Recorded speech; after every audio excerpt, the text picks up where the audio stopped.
사진을 가끔 볼 때가 있습니다.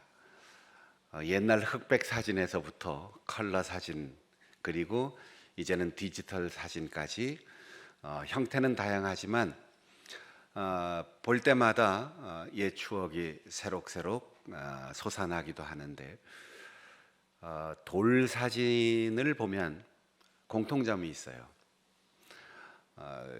첫돌 기념 사진이 옛날에는 카메라가 흔하지 않았으니까 아주 귀하게 찍었고, 또 카메라가 있으면 이왕 모인 김에 많이 찍자 하고 많이 찍기도 하고, 요즘 디지털 시대인데 요즘은 아예 스튜디오에 가서 무슨 영화의 한 장면처럼 그렇게 찍기도 합니다. 이 첫돌 사진을 보면 공통점이 딱 하나가 있어요. 화려한 옷을 입고 예쁜 옷을 입고 모두 축하해주고 돌상도 차려놨는데 정작 본인은 울고 있는 거예요. 돌 사진은 되게 다 울면서 찍어요. 왜 울까요? 평소에 입지 않았던 1년 동안 입혀주었던 옷 가운데 제일 좋은 옷을 입혔어요.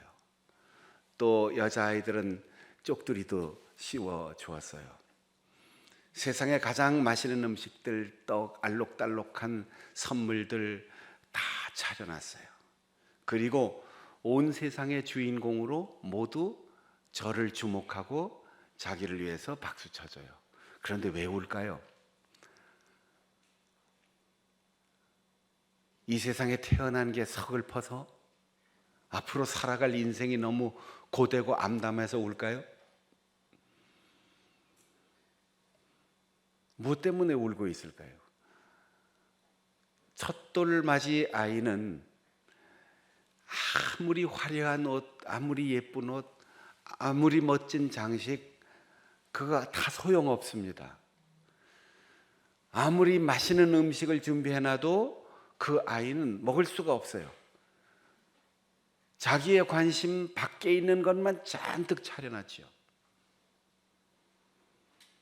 그리고 한꺼번에 여러 사람들이 모이니까 혼란스럽기도 하고 공기도 탁하기도 하고, 가만히 있으라고 그러고 앉아 있으라고 하고 여기 보라고 하고, 아주 자기가 태어난 일생 1년에 가장 처음으로 힘들고 어려운 날을 만난 거죠.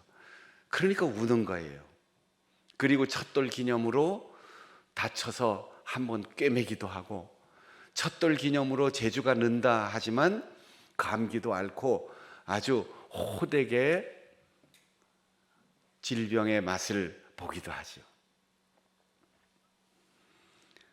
옷이 날개라고 하는데 그것도 어른들 입장에서 하는 얘기지, 어린 아기에게는 옷보다 더 아름답고 보들보들하고 보기 좋은 가장 좋은 피부를 옷 입고 이 세상에 나왔습니다.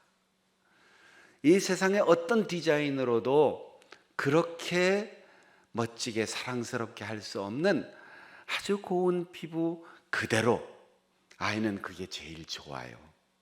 그리고 어떤 소리보다도 어린 아기의 울음소리는 세상의 모든 사람들을 다 기쁘게 해줍니다. 베드로 사도는 환난과 박해 속에서 그 고통을 통째로 짊어지고 앞이 보이지 않는 고난의 삶 속에서 주일을 지키고 주일마다 지하 무덤에서, 동굴에서, 그리고 잘 은폐된 가정집에서 모임을 갖고 예배하면서 숨 막히는 공포와 두려움보다도 하나님 아버지의 자녀로 새롭게 태어났다는 기쁨, 지금까지 살아온 인생 중에 가장 좋은 만남, 예수 그리스도 나의 구세주를 만났다고 하는 그 기쁨 때문에 죽음을 두려워하지 않고 어떤 박해에도 꺾이지 않고 함께 모여 예배하고 함께 모여 찬양하고 말씀을 사모하였습니다. 베드로 사도는 어린 아이처럼 신령한 젖을 사모하라 이렇게 말했어요. 어린 아기에게는 현금, 먹는 것, 무슨 방망이, 무슨 실 아무 의미 없어요. 그냥 우연일 따름이지만 아기에게는 엄마가 안아주는 것이 최고의 옷이고 최고의 안전이고, 아무리 짜증나고 힘들어도 엄마 젖을 딱 물리면 그걸로 그 아이에게는 이 세상의 모든 것이 다 충족되는 거예요. 초대교회는 제자들, 사도들 외에는 다 새신자입니다. 예수 그리스도의 복음을 듣고 거듭나서 이제 막 신생아로 출생한 것입니다. 그런데 그때부터 지금까지 교회는 새로 나온 사람들, 어린아이 신생아 같은 사람들에게 자꾸 옷을 입혀주는 걸 좋아해요. 무슨 집사, 무슨 권사, 무슨 장, 무슨 장로, 이렇게 옷을 잔뜩 입혀주면 그것이 그 사람을 성장시켜 줄 걸로 생각합니다.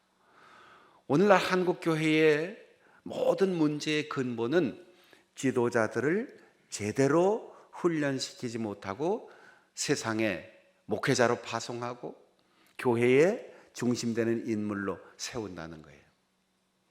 젖도 제대로 못 먹고 자란 사람이 어른 노릇을 하다 보면 쉽게 병들고 쉽게 좌절하는 거예요. 그래서 베드로 사도는 오늘 우리가 읽은 본문의 앞에 1절, 너희들은 버려라, 악독을 버리고 기만을 버리고 외식을 버리고 시기를 버리고 비방을 버리라. 이 버리라는 말은 무너뜨린다는 뜻과 옷을 벗어서 내팽개친다는 두 가지의 뜻이 동시에 있습니다. 옷을 벗듯이 싹 벗어버려야 하는데 세상에서 살면서 하나님의 자녀가 되기 전까지 근거 없는 원한으로 사람들과 원망하며 살던 악독한 분노, 그리고 어떻게 하든지 사람들을 속여서 이익을 취하려고 하는 교활한 속임수 기만, 외식, 꾸미고 그럴듯하게 이야기하면서 연극하는, 배역을 맡아서 일하는 것처럼 그렇게 신앙생활하지 말라는 거예요. 여러분, 우리가 드라마를 보든지 영화를 보든지 뮤지컬을 감상하든지 가보면 정말 푹 빠져들어가요. 실제 상황인 것 같아서 감동받고 눈물 흘리고 울고 웃는데 그거 다 허구예요. 그런 일이 있을 수 없는데 사람이 꾸며내서 만들어내는데 꼭 실제로 있는 것 같아요. 우리는 솔직하고 담백하게 신앙생활해야 합니다. 모자라는데도 꽉 차 있는 것처럼, 헌신적이 아니면서도 나서는 것이 헌신인 것처럼, 내 세월의 길이만큼 신앙이 성숙한 것처럼 그렇게 연극하듯이 교회에 나와서 신앙생활 하지 말라는 거예요. 벗어버리라는 거죠. 시기, 질투와 남을 비방하는 것, 그리고 비방을 버리라고 했는데 앞에 시기란 말은 질투심에 의해서 남을 비난하는 것이고, 비방이란 말은 근거 없이 남의 험담을 하는 거예요. 사람은 대화를 하면서 살아야 돼요. 그래서 서로 앞에서 얼굴 보고 진심을 전하면서 서로 대화가 오고 가야 되는데 이걸 담화라고 합니다. 그 사람이 없는 데서, 그 사람이 보지 못하는 곳에서 그 사람에 대해서 끼리끼리 하는 담화를 뒤에 가서 하는 담화라고 해서 뒷담화를 한다고 그러잖아요. 그리스도인들은 정직하게 예 아니요를 하면서 뒤에 가서 말하지 말아야 돼요. 앞에서 하기 곤란한 말을 뒤에서 하지 말라는 거예요. 남을 칭찬할지언정, 사랑하고 위로하고 격려할지언정 마음의 상처를 주거나 남들의 의기를 꺾는 그런 말을 하지 말라는 거예요. 아기에게는 오직 필요한 것이 엄마의 젖이에요. 새로 태어난 그리스도인, 물론 밥을 먹고 빵을 먹고 고기를 먹고 고추장을 먹고 갖가지 맛있는 반찬을 먹을 때까지 젖은 가장 유효하고 가장 좋은 양식이에요. 엄마가 딱딱하든 맵든 짜든 다 먹고 소화시켜서 아기에게 가장 좋은 상태로 먹여주는 것이 엄마의 사랑의 양식입니다. 엄마가 태어난 아기에게 처음으로 먹여주는 초유, 3일 동안 먹는 초유가 그 아기의 건강 일생을 좌우한다고 하잖아요. 아기가 초유를 먹지 못하면 어머니로부터 수십 년 살아온 면역력, 그리고 조상으로부터 수백 년, 수천 년 물려왔던 그 땅, 그 지역의 면역력을 물려받지 못하는 거예요. 그러니까 어릴 때부터 잔병치레를 자꾸 하는 거지요. 수의사들 얘기를 들어보면 소가 태어나자마자 제 발로 일어나서 바로 어미젖을 먹는데 초유를 못 먹은 새끼는 95% 사망률이 된다는 거예요. 그만큼 젖은 어린 아기의 일생을 좌우할 수 있는 중요한 요소입니다. 그것을 사모하라. 여러분, 배고플 때 밥을 찾는 것처럼 가리지 않고 그저 먹을 것만 있으면 좋은 배고픈 심정으로, 어린아이가 주변이 어떻게 됐든 내가 무슨 옷을 입었든 지금까지 내가 어떤 가정에서 태어났든 아무 상관없이 엄마 젖이 최고야, 엄마 젖 먹고 싶어, 그게 모든 만족의 근본으로 생각하고 인식하고 행동하는 것처럼 우리는 하나님의 자녀로 태어났다면, 그리고 예수 그리스도를 믿고 거듭났다면 이 신령한 젖, 하나님의 말씀을 사모하라는 거예요. 물론 아기가 태어나서 나물도 먹고 생선도 먹고 고기도 먹으면 좋겠지요. 못 먹습니다. 그래서 어머니가 잘 먹고 전해주는 거지요. 여러분이 교회 나오자마자 성경을 읽고 쫙 해석하고 원어 성경을 읽고 다른 나라 말로도 읽고 자기 삶에 탁탁 적용할 수 있으면 얼마나 좋겠어요. 그러나 그렇게 성장하기까지 오늘 우리의 현실에 잘 맞게 여러분이 잘 부드럽게 들을 수 있도록 설교자는 신령한 젖, 세상의 악한 영으로부터 우리 성도들이 정말 곱고 건강하게 잘 자랄 수 있도록 생명의 젖을 만들어서 먹이는 거예요. 여러분이 그런 신령한 젖을 사모하며 또한 우리의 새로운 가족들에게 하나님의 말씀 잘 먹여 양육할 수 있는 우리 모든 성도들이 되시기를 바랍니다. 두 번째는 어린아이처럼에 이어서 산 돌이신 예수처럼, 이렇게 표현하고 있어요. 제가 고등학교 3학년 수학여행 때 처음으로 제주도를 가봤는데요, 밤새도록 호남선 타고 목포까지 가서 이른 새벽에 도착해서 거기서 배를 타고 제주도까지 갔어요. 멀미하고 고생 많이 했지요. 제주도 가서 난생 처음 보는 광경, 신기한 광경을 봤습니다. 쭉 여행을 다니는데 커다란 함지박에 물을 담아 넣고 그 위에다가 돌을 올려놨는데 돌이 물 위에 둥둥 떠 있는 거예요. 우린 돌 그러면 무조건 물에 가라앉는다, 모양도 별로 없다, 그냥 쓸모없다 이렇게 생각했는데 물에 뜨는 돌이 있더라고요. 그게 화산 폭발 때문에 안에 공간이 많이 생겨서 부력이 생겨 물속으로 가라앉고 뜨는 돌들이 있는데 난생 처음 보니까 참 신기하더라고요. 예수님이 이 세상에 오셨을 때 종교 전문가들, 대제사장, 서기관, 바리새인들은 그 무슨 쓸모 있는 사람이 이 세상에 왔나 하고 보다가 에이 쓸모 없구만 하고 사형시켜서 십자가에 매달아 죽여버렸어요. 갈릴리에서 무슨 선한 것이 나올 수 있느냐? 제대로 된 교육 과정도 받지 않고 랍비도 아닌 사람이 무슨 진리를 가르칠 수 있느냐?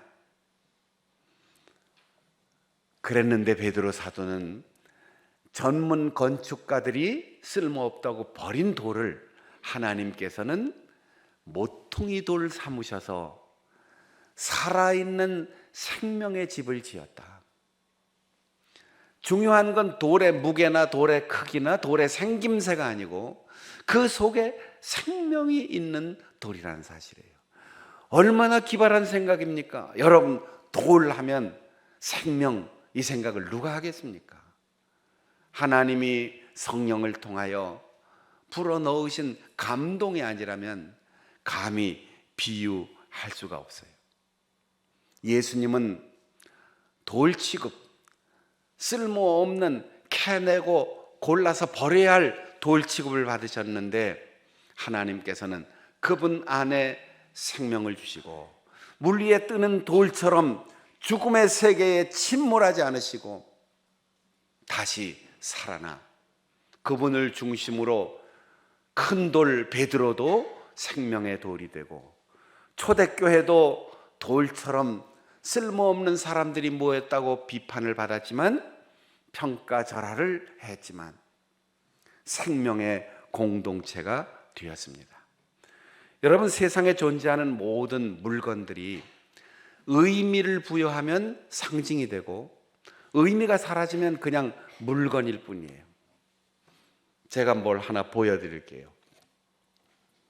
이게 뭔지 보이세요? 뭐예요? 잘 안 보입니까? 이 탁구공이죠, 탁구공.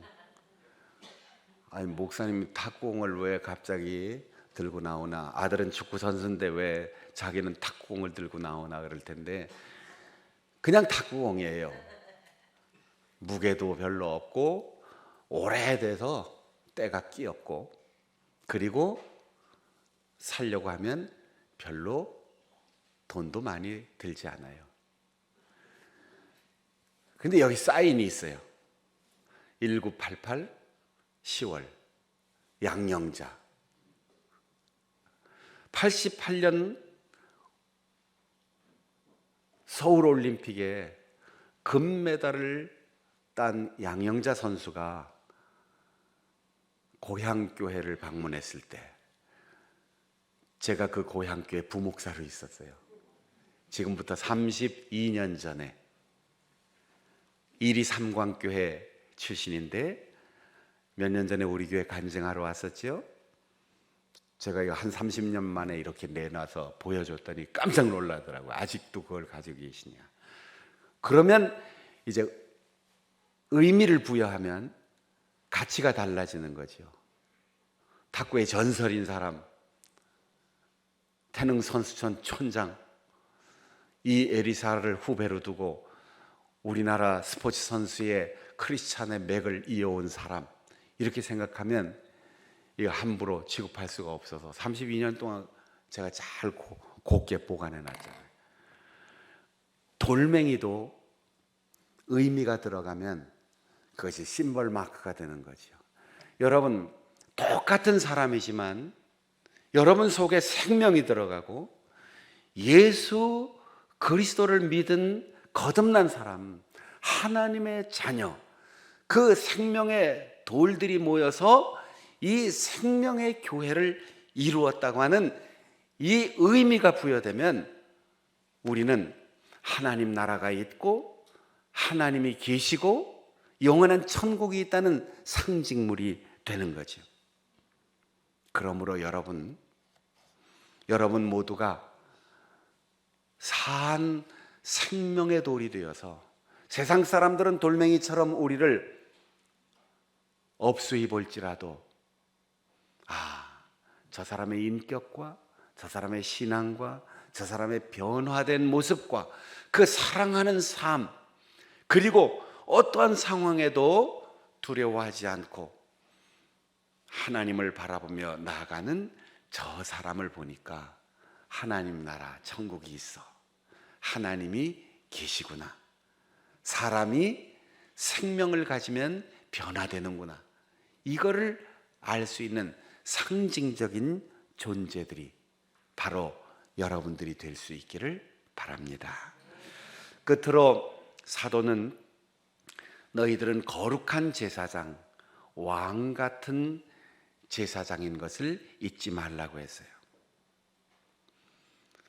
임금이 입는 옷이 다르고 제사장이 입는 옷도 구별돼요. 제가 가끔 얘기하지만 참 우리 목사님들이나 교회 지도자들이 이해할 수 없는 옷차림으로 나올 때가 있어요. 체육대회 하는데 꼭 정장 입으시고 넥타이 매고 기름 바르고 구두 신고 오신다고. 왜 축구대회가 시작할 때 협회의 회장 높으신 분들은 꼭 구두를 신고 와서 시구를 하는지 모르겠어. 원래 잔디구장에는 구두 신고 못 들어가게 되어 있어요. 상식이고 법이에요. 그런데 높은 분들은 구두 신고 들어가서 공을 차더라고요.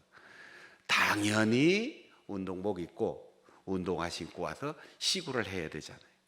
우리가 어린아이 상태에 벗어나서 생명을 유지하고 잘 성장해서 하나님 앞에 만왕의 왕이신 그분의 자녀로 왕자가 되고 하나님과 사람이 원수되었을 때 그 사이에서 인간의 죄를 고백하고 하나님 편에 서서 하나님의 용서와 하나님의 복을 전달하는 제사장이 된다면 거기에 맞는 옷을 입어야 되는데, 이제 우리는 사모하는 마음을 거쳐서 생명의 담지자로 세상에 생명을 전하는 사람으로, 그리고 갈등하고 부딪히고 시기하고 미워하고 경쟁하는 이 세상에서 중보자 제사장의 역할을 잘 감당해야 돼요. 교회에는 담임 목사를 비롯한 제사장이 있습니다. 종교 개혁자들이 이 본문에서 찾아낸 개혁의 원리 중 하나가 만인 제사장론이에요. 우리말로 번역이 잘못되었는데 모든 사람이 제사장이 아니고 믿는 자가 모두 제사장이라는, 모든 그리스도인이 제사장이 되어야 되는데 어디에서? 신자들은 가정에서 제사장이 되어서 가족 간에 화해하고 하나님과 우리 가족을 중보하는 제사장이 되고, 직장에서 믿지 않는 자들과 믿는 자들 사이에서 제사장이 되고, 그래서 여러분들은 세상에 나가서 제사장이 되고 이곳에 와서 함께 제사장의 연합훈련을 다시 받고 세상에 나가서 제사장 노릇을 잘 해야 된다는 거죠. 오늘은 어버이 주일입니다.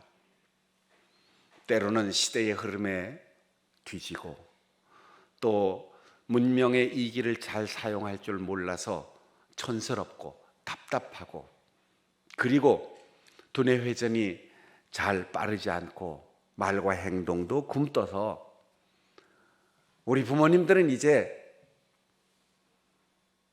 우리의 삶에 간섭하지 말고 그냥 편히 쉬셨으면, 그런 생각이 든다면 우리는 가장 소중한 지혜의 근원, 변함없이 나를 위하여 기도해 주시는 내 신앙의 중보자를 잃어버리는 거예요. 누구보다도 나를 사랑해서 나를 위해서 가장 좋은 것을 주고 죽을 때까지 변함없이 나를 믿어주고 격려해 줄 분, 이 세상에 내 후배가 아니고 나의 자녀가 아니고 나의 부모님들인 것입니다. 부모님들이 어리석게 여겨지고 업소히 여겨집니까? 우리 부모님보다 내가 더 잘났다, 내가 더 많이 배우고 훌륭하다, 그런 생각이 듭니까? 그 유전자와 면역력을 부모님이 주신 거예요. 그분들이 우리에게 좋은 것을 물려주지 않았다면 우리의 두뇌가 더 어리석을 수 있고, 우리의 면역력이 없어서 일찍 세상을 떠날 수도 있고, 수많은 질병에 시달릴 수도 있어요.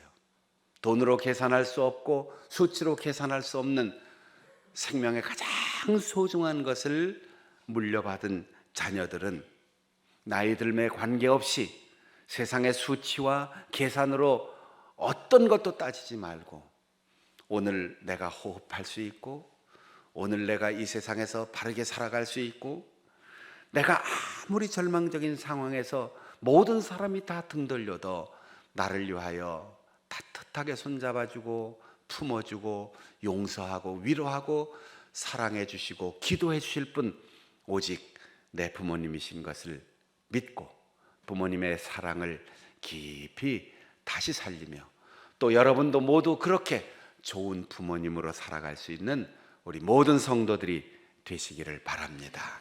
기도하겠습니다.